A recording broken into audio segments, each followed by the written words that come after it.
देश नीति, केवल सच्ची और पक्की खबरें। सरकारी घोटालों की अगर पोल कोई ऑफिसर्स खोल दे तो क्या उन्हें अब से सजा मिलेगी?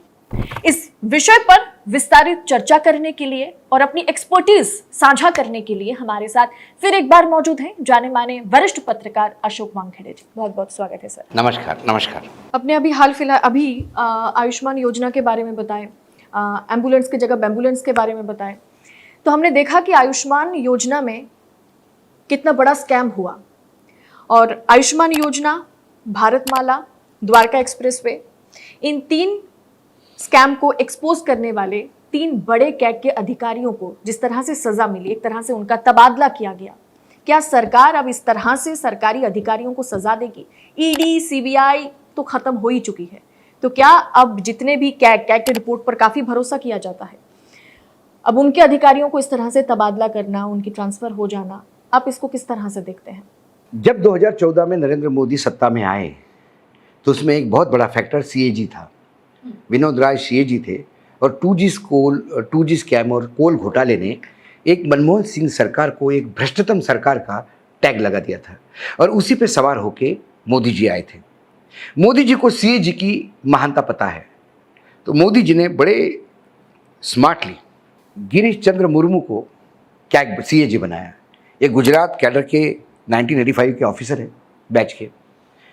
ये इतने विश्वास पात्र है अमित शाह और नरेंद्र मोदी जी के कि जब जम्मू कश्मीर को यूनियन टेरिटरी बनाया गया तो ये पहले एलजी थे वहाँ के, और फिर एलजी के बाद उन्हें इस्तीफा देकर सीएजी बनाया गया।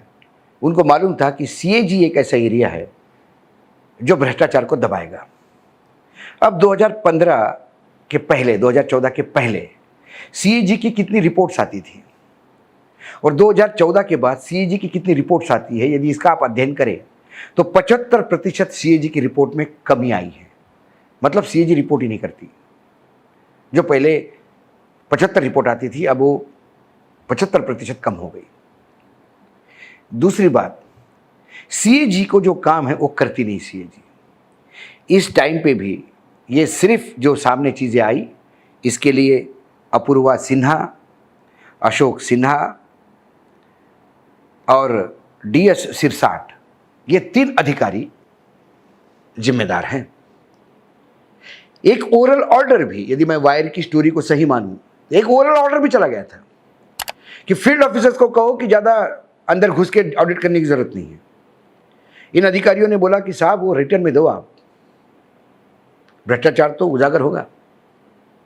फिर जब ये पटल पे आया तो मैं एक अपूर्व सिन्हा के बारे में मैं इतना बता सकता हूं कि वर्ल्ड में, पूरे विश्व में एक्रेडिटेड ऑडिटर है ये, विश्व मान्यता प्राप्त ऐसी होनहार अधिकारी है ये। लेकिन संघर्ष करना ये सिन्हा परिवार के साथ जुड़ा हुआ है। इनके पति इंडियन इंफॉर्मेशन सर्विस के बड़े अधिकारी थे, दूरदर्शन न्यूज के डायरेक्टर थे। स्मृति ईरानी जी आईबी मंत्री बन गई और उन्होंने फिर तुगलकी फरमान जारी करना शुरू किए। इन लोगों ने कहा कि हमारे प्रसार भारती के नियमों के खिलाफ है जो आप कहना चाहती हो, ये नहीं हो सकता। तो 140 अधिकारियों का एक ही दिन ट्रांसफ़र हुआ 500 में से। इतना मैसिव ट्रांसफ़र देश आज़ाद होने के बाद कभी नहीं हुआ था। टोटल 500 अधिकारी है देश में इंडिया इंफॉर्मेशन सर्विस के, उनमें से 140 अधिकारी का, और एक तो उस एसोसिएशन के अध्यक्ष थे इनके पति अपूर्वा सिन्हा जी के, उनका भी तबादला किया और उन्हें कोई पब्लिकेशन डिवीजन दे दिया गया। उसके बाद उन्होंने इस्तीफा दिया, क्योंकि ऐसी सरकार के कोई भी होनहार अधिकारी सरकार के साथ काम नहीं कर सकता। अब अपूर्वा जी को वहाँ से भेज के अकाउंट जनरल सीधा केरल भेज दिया, देश के एक कोने में। भारतमाला प्रोजेक्ट पे उन्होंने प्रकाश डाला था। फिर सिरसाट साहब को अब लीगल डिपार्टमेंट में भेजा गया। वो भी प्रधानमंत्री की जन आरोग्य सेवा योजना को उन्होंने एक्सपोज किया कि कैसे मरे हुए आदमी को भी जिंदा दिखा दिया, क्लेम दिया गया। आदमी डिस्चार्ज होने के बाद कैसे ऑपरेशंस हुए उसका कैसा क्लेम लिया गया। एक 9 बार के 9 नंबर 999 का एक मोबाइल नंबर पे कितने लाख केसेस खेल हुआ। फिर ये अशोक सिन्हा को डीजी राज्यसभा राजभाषा बनाया, अभी हिंदी के साथ खिलवाड़ करेंगे वो, मतलब हिंदी का देखेंगे हिंदी ठीक से बोल रहे कि नहीं।